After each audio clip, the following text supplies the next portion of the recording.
Sir इसी से एक और सवाल उठता है सर, मुतवल्ली की क्या भूमिका होती है। आज मैं चाहता हूं इस बात को सदन में रखूं और सदन के माध्यम से देश में जाए। सर मुतवल्ली को सिर्फ मैनेजर बोलते हैं सर, और ये मैं नहीं बोल रहा हूं, मैं इस्लामिक लॉ के एक बहुत बड़े scholar Mulla law of Mohammedan law, इस किताब के मैं 3 लाइन कोट करूंगा sir. Mulla principle of Mohammedan law, M Hidayatullah जो भारत के पूर्व मुख्य न्यायाधीश थे, उन्होंने इसको रिवाइज किया था सर, बहुत बड़े जूरिस्ट थे।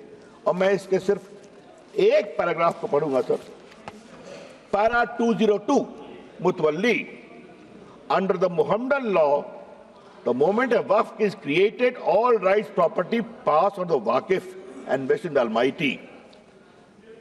The mutawalli has no right in the property belonging to the waqf. The property is not vested in him. He is not a trustee. He is merely a superintendent or a manager.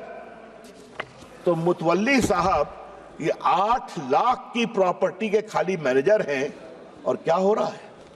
तो क्या सरकार खामोश है?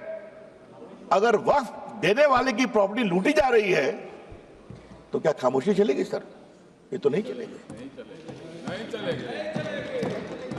Sir कुछ और मैं बुनियादी सवाल उठाना चाहता हूं सर इस बहस में, जो उठना चाहिए। ये 8 लाख संपत्ति है, इसमें कब्रिस्तान भी होंगे, इसमें मस्जिद भी होगी सर। आज मैं ये सवाल इस संसद के सामने उठाना चाहता हूं, कितने स्कूल बने वक्फ की संपत्ति पर, कितने अस्पताल बने वक्फ की संपत्ति पर, कितने स्किल सेंटर खुले वक्फ की संपत्ति पर, कितने अनाथालय खुले वक्फ की संपत्ति पर, कितनी बेवा विधवा बेटियों बहनों को सिखाए गए सिलाई कढ़ाई जीने का तरीका, गिनतियों पर भी आएगा सर। तो ये बार बार जो वक्फ की बात बोलते हैं, अगर आज इस कानून के द्वारा वक्फ की जमीन को रेगुलेट करके उसकी प्रॉपर्टी में फंडिंग अच्छी आए और उस जमात के लोगों के लिए इसका विश्वास बढ़े, तो इनको परेशानी क्यों होती है सर? सर इस परेशानी की मैं वजह समझता हूं सर, और अब मैं इस परेशानी की वजह पर आ रहा हूं सर। दिल से तो कहते हैं कि हम चाहते हैं संशोधन हो,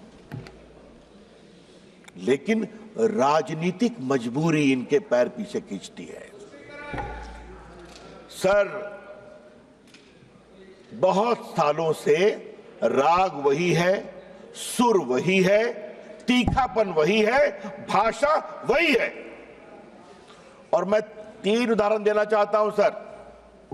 याद करिए शाहबानों के केस में जब सुप्रीम कोर्ट ने एक निर्णय दिया कि साहबानो एक डिजर्टेड वाइफ थी, उनको कुछ 100 रुपये मिले, तो सुप्रीम कोर्ट के फैसले पर हो हल्ला किया गया। यही लोग हैं। और सर उस समय राजीव गांधी इस देश के प्रधानमंत्री थे, 400 का बहुमत था, मात्र एक बेवा मुस्लिम 75 साल की महिला को कुछ 100 रुपये दिए गए, क्या हंगामा खड़ा कर दिया गया। और सर आज जब मैं शाहबानों पर बात कर रहा हूं सर, तो मुझे अपने दोस्त आरिफ मोहम्मद खान के बारे में कुछ बोलना है सर। वो आपकी सरकार में मंत्री थे, उनका 2 दिन ऐतिहासिक भाषण हुआ था इसी सदन में कि सुप्रीम कोर्ट का फैसला अच्छा है। एकाएक हंगामा गया, राजीव गांधी हिल गए, डोल गए, कहे तुम वापिस हो जाओ, हम कानून ला रहे हैं सुप्रीम कोर्ट के निर्णय को उलटने के लिए। ये भी हमने देखा है ना सर। शाहबानों के बाद यात्रा आती है सारा बानों तक सर, 3 तलाक पर। 3 तलाक को लेकर सर इतनी परेशानी थी, मुस्लिम महिलाएं गई थी कोर्ट में, और सर मैं हाउस में आज कहना चाहता हूं, 2 साल तक इनकी सरकार ने सुप्रीम कोर्ट में जवाब नहीं फाइल किया, ताकि मामला लटकता रहे। और आज सर मैं बड़े गर्व के साथ कहता हूं कि जब 14 में सरकार आई, तो मैं माननीय प्रधानमंत्री जी ने मुझे कानून मंत्री बनाया था, तो फाइल आई कि सर का जवाब फाइल करना है, सुप्रीम कोर्ट डांट लगा रहा है। तो मैं गया प्रधानमंत्री जी के पास, तो उन्होंने कहा जाओ कोर्ट के अंदर और कोर्ट के बाहर खड़े हो जाओ, कि नरेंद्र मोदी की सरकार 3 तलाक की पीड़ित बनकर खड़ी है। सर, आज मैं all India Muslim personal law के बारे में कुछ कहना चाहता हूं, बोर्ड के बारे में। सुप्रीम कोर्ट में जब 3 तलाक के मामले की सुनवाई चल रही थी तो all India Muslim personal law board ने कहा कि आप फैसला मत करिए, हम एक निकाहनामा बनाएंगे और पूरे देश में घुमाएंगे कि निकाह करते समय 3 तलाक नहीं दोगे, ये शर्त रखोगे। सर, याद करिए, कानून बना, इसी all India Muslim personal law board ने पूरे देश में 3 तलाक के खिलाफ एक बहुत बड़ा आंदोलन करने का, उकसाने का काम किया। ये भी, और ये लोग सब लोग खड़े हो गए, सब लोग खड़े हो गए।